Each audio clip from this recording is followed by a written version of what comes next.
खाना बदोश बकरी वालों ने मौसम गर्मा शुरू होते ही अपनी भेड़ बकरियों को लेकर कश्मीर की वादियों का रुख कर लिया है।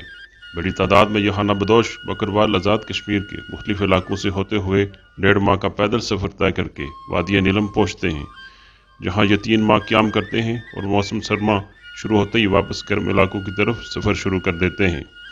इन खाना बदोशों के वादी नीलम जाने का मकसद अपनी भेड़ बकरियों की परवरिश और वहाँ से कीमती जड़ी बूटियों को हासिल करना है।